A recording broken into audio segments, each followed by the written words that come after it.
اللہ جل شانہ نے ارشاد فرمایا، اے محبوب فرما دو، اے لوگوں میں تم سے تبلیغ دین کا کوئی صلہ طلب نہیں کرتا، تمہارے تک جو پیغام حق کا ابلاغ کیا ہے، جو دین پہنچایا ہے، اس کا کوئی اجر تم سے نہیں مانگتا، کوئی صلہ تم سے طلب نہیں کرتا۔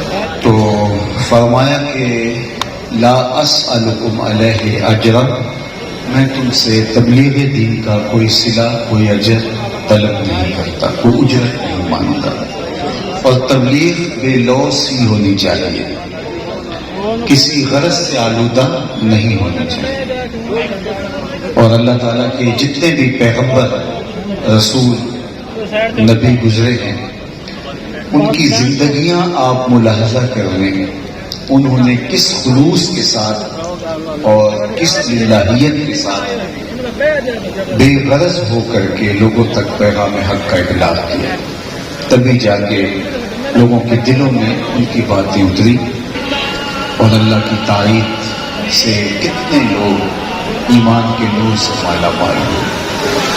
نبیوں کی زندگیاں، ان کے شب و روز صداقت، سچائی، خلوص، للہیت کا ایک بین واضح ثبوت اور روشن حوالہ ہیں، لیکن اس کے باوجود تقریباً ہر پیغمبر کی زبان سے یہ بات کہلوائی گئی کہ تم ارشاد کر دو کہ میں تم سے تبلیغ دین کا صلہ نہیں مانگتا، حالانکہ ان کی زندگیاں اس کی عملی گواہ تھی، ان کے شب و روز لوگوں کے سامنے تھے، کھلی کتاب کی طرح پیغمبروں کی زندگیاں لوگوں کے سامنے تھی۔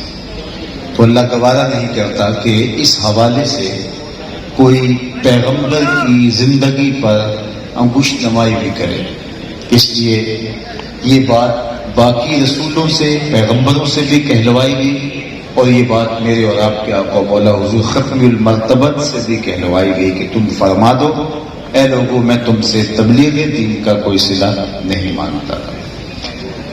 اور عملاً بھی میں صرف ایک مثال آپ کے سامنے رکھتا ہوں کہ جب فرعون کو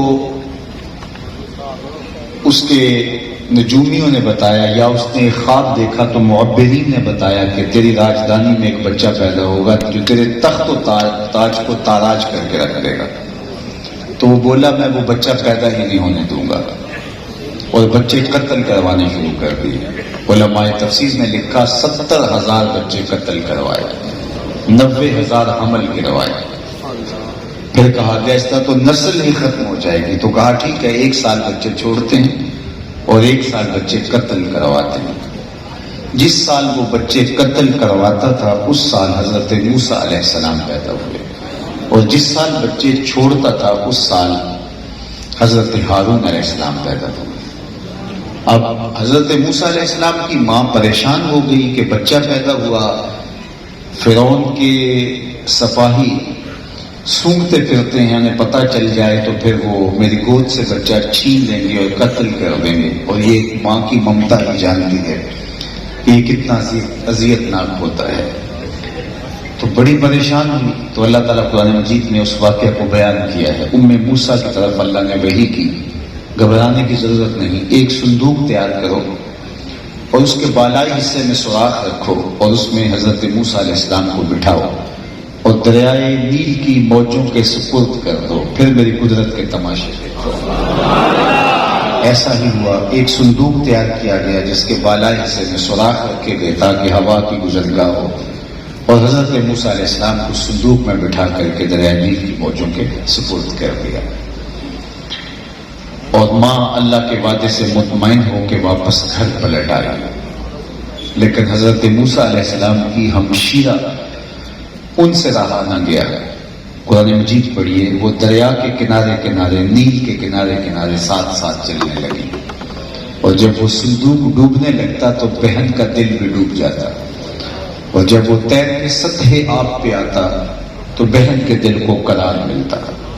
خدا کا کرنا کہ پانی کا بہاؤ صندوق کو سمت لے گیا جدھر فرعون کا محل تھا، اور فرعون کے ہاں اولاد نہیں تھی، شام کا منظر تھا اور وہ اپنی بیوی کے ساتھ پانی کنارے بیٹھ کے گزرتے ہوئے پانی کے لطف سے لطف اندوز ہو رہا تھا۔ اس نے پانی کے دوش پہ ایک صندوق آتے دیکھا تو دل میں شوق اور تجسس کی چنگاریاں روشن ہوئیں۔ غوطہ خوروں کو حکم دیا کہ دیکھو کہ اس صندوق میں کیا ہے، نکالو ذرا۔ تو وہ صندوق نکال لائے، تو جو ہی صندوق کو کھولا تو اس کے اندر ایک خوبصورت بچہ مسکرا رہا تھا۔ تو زوجہ فرعون برجستہ بولی کہ یہ بچہ تو میری آنکھوں کی ٹھنڈک ہے اور اس کو ہم اپنا بیٹا بنا لیتے ہیں۔ اللہ نے حضرت آسیہ کو بعد میں ایمان نصیب کر دیا۔ علماء نے کہا نبی کے ساتھ کیا گیا پیار کبھی رائے گا نہیں جاتا۔ اگر فرعون بھی کہہ دیتا ہاں میری آنکھوں کی بھی ٹھنڈک ہے تو رب یہ نہ دیکھتا اس نے دعویٰ کیا کیا، یہ دیکھتا میرے پیغمبر سے پیار کیا، اللہ اسے بھی ہدایت دے دیتا۔ خیر اس کا مقصود نہیں تھا، تو کہا کہ اس بچے کو ہم اپنا بیٹا بنا لیتے ہیں، ہمارے ہاں اولاد نہیں ہے۔ یہ طے ہو گیا۔ سب سے پہلی فکر دامن گیر یہ ہوئی کہ بچے کے دودھ کا انتظام کیا جائے۔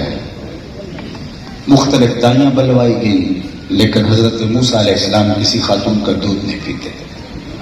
قرآن مجید کا یہ مقام اٹھائیے، اللہ فرماتا ہے ہم نے ان پر حرام کر دیا تھا کہ اپنی ماں کے علاوہ کسی خاتون کا دودھ نہیں پینا۔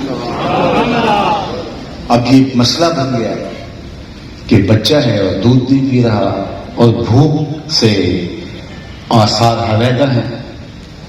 اتنے میں حضرت موسیٰ علیہ السلام کی ہمشیرہ بھی چلتے چلتے موقع پہ آ پہنچی اور کہا کہ ایک دائی میری نظر میں بھی ہے جس کا دودھ بچے رغبت سے پی لیتے ہیں، کہو تو بلا لاؤں۔ انہوں نے کہا دیر کا ہے کہ گئی اور اپنی ماں کو ہی بلا لایا۔ تو انہوں نے دودھ پیش کیا تو حضرت موسیٰ علیہ السلام نے پی لیا۔ فرعون کہنے لگا کہ یہ تمہاری ذمہ داری ٹھہری رہائش بھی قریب کر دی کہ تم نے میرے اس بچے کو دودھ پلانا ہے۔ فرعون کہتا تھا میں وہ بچہ پیدا نہیں ہونے دوں گا۔ رب نے کہا مجھے رب نہ کہنا اگر تیرے گھر میں پال کے نہ دکھایا۔ سوال یہ ہے کہ اپنی ماں کے علاوہ کسی اور خاتون کا دودھ پینا اگر نبی کی شان کے لائق نہیں تو میرے اور آپ کے آقا و مولا نے حضرت حلیمہ سعدیہ کا دودھ کیوں پیا؟ ایک سوال کھڑا ہوتا ہے۔ تو اس کا جواب یہ ہے، ایک تو جواب یہ کہ اللہ نے اس بہانے حضرت موسیٰ کو ان کی ماں تک پہنچانا تھا، اور دوسری بات کل حضرت موسیٰ علیہ السلام نے فرعون کے دربار میں کھڑے ہو کر کے اللہ کی توحید کا اعلان کرنا تھا، اور فرعون نے زیر لب مسکرا کے کہنا تھا کہ میرے گھر کے اندر ہی پلتا رہا اور آج مجھے ہی سبق دینے آ گیا ہے۔ تو اللہ نے اس کا جواب پہلے بتا دیا، جب یہ تانا دے پیغمبر اس کا منہ توڑ سکے، میاں پلا تیرے گھر میں ہوں، دودھ اپنی ماں کا ہی پیتا۔